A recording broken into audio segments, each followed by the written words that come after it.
Mateus 25. As virgens não são a igreja. Muitos interpretam que as virgens mencionadas em Mateus 25 são a igreja do Cordeiro, mas veremos a seguir que não é assim. Quem são essas virgens?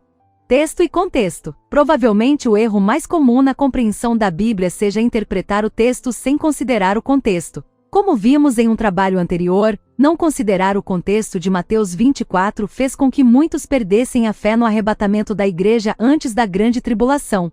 Mateus 25 continua a explicação dada pelo Senhor Jesus no capítulo 24, e por não considerar o contexto, também é objeto de má interpretação, o que leva a minar a fé das pessoas. Em 50 anos nunca vi ninguém colocar as virgens de Mateus 25 no contexto bíblico. Essas virgens são simplesmente consideradas igreja e todos aceitam isso sem discutir. Mas neste trabalho veremos evidências que nos mostram que esta interpretação é mais um erro do que chamo de igrejocentrismo. Ou seja, colocar a igreja no centro de tudo, esquecendo que o centro de tudo é Cristo, por quem e para quem tudo foi feito.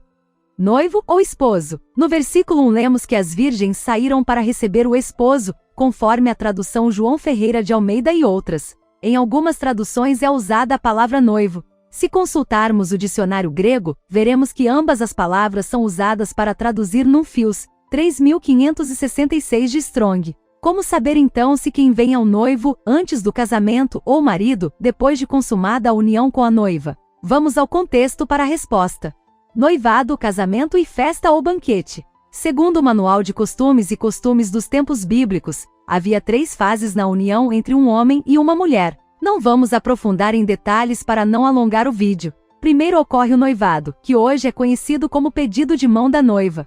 Chegada a hora do casamento, cuja data foi determinada pelo pai do noivo, ele é acompanhado pelo amigo, que cuidou da preparação da noiva. O noivo também vai com seus amigos à casa da noiva, fazendo grande alarde com trombetas e dança. Eles vão buscá-la para recebê-la e trazê-la para a casa do pai, a fim de viver com ele para sempre. Na casa do pai, o noivo construiu um quarto para o casal. Esse quarto era conhecido como tálamo ou recâmara. Terminada a fase de intimidade dos cônjuges, eles saíam juntos para o banquete de celebração. Nesse momento, um grupo de jovens virgens ia ao encontro do casal, carregando lâmpadas acesas a fim de guiá-los até a festa e assim anunciar sua chegada. Normalmente este grupo era composto por 10 jovens.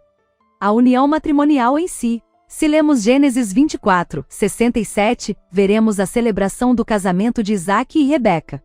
Um pouco antes, vemos que Abraão envia seu servo mais antigo para encontrar uma esposa para seu filho Isaque, e ele vai até a terra da família de Abraão, encontrando Rebeca como Deus o havia orientado. O servo encarrega-se de dar à noiva tudo o que ela precisa para que o casamento seja perfeito. É ele também quem a leva até Isaque.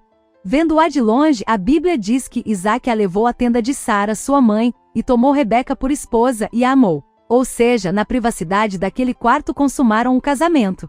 Outro casal famoso fez o mesmo. Quando Adão viu a mulher que Deus havia criado para ele, ele disse: "Esta é agora osso dos meus ossos e carne da minha carne. Esta será chamada varoa, porquanto do varão foi tomada. Portanto, deixará o varão o seu pai e a sua mãe e apegar-se-á à sua mulher, e serão ambos uma carne."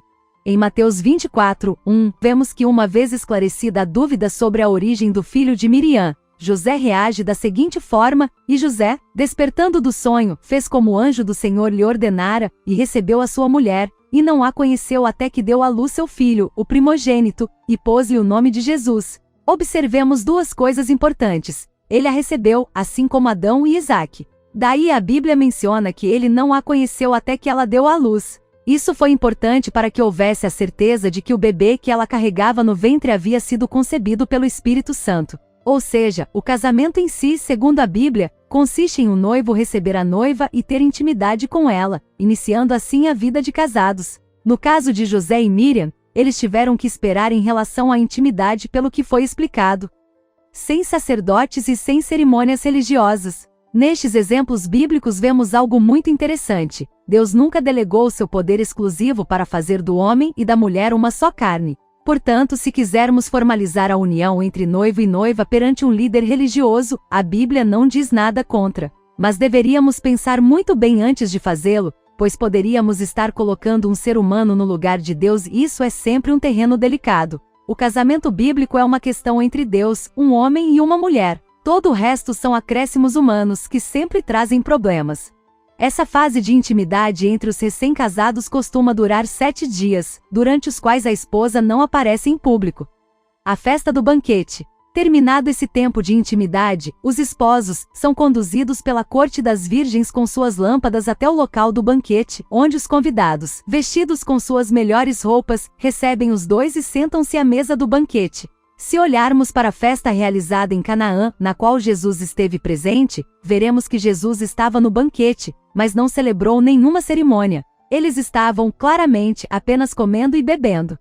A invocação de Joel. No livro de Joel, capítulo 2, lemos sobre o dia do Senhor, ou também conhecido como a segunda vinda de Cristo. No versículo 16 lemos: Congregai o povo, santificai a congregação, ajuntai os anciãos, congregai os filhinhos e os que mamam. Saia o noivo da sua recâmara e a noiva do seu tálamo. Na descrição anterior vemos que esse dia é um dia terrível e que afeta todos os habitantes da terra. Coincide totalmente com a descrição dada por Zacarias, capítulo 14 e Apocalipse 19. Notemos que no versículo 16 de Joel 2, há uma invocação para reunir todo o povo de Israel e os noivos são chamados a deixar a recâmara. Isto é, passado o período de angústia de Jacó e chegado o momento da tão esperada vinda do Messias, Israel se reúne para receber os esposos. Existem diversas outras traduções que se referem à mesma coisa. Quem está sendo invocado em Joel 2, para o cumprimento da vinda visível do Messias no final da angústia de Jacó, ou segunda vinda, é um esposo já casado, que é acompanhado da esposa.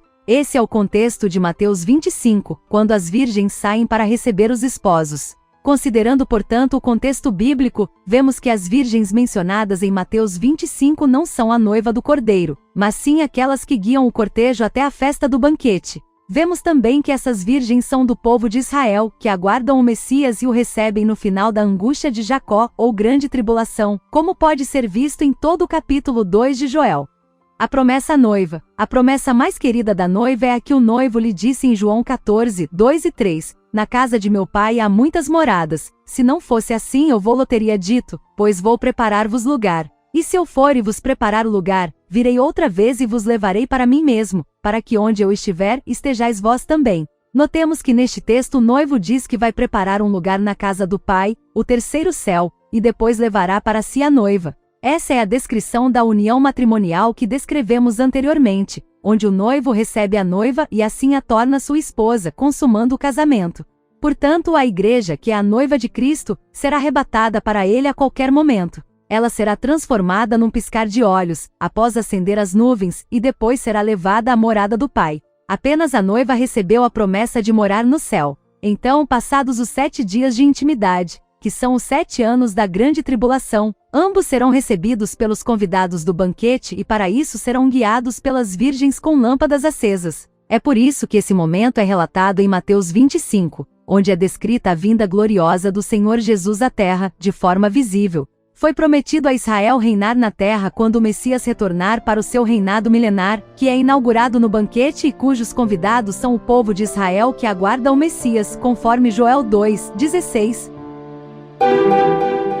Inscreva-se no canal Discernir Brasil para receber notícias relacionadas com o arrebatamento e o fim dos tempos.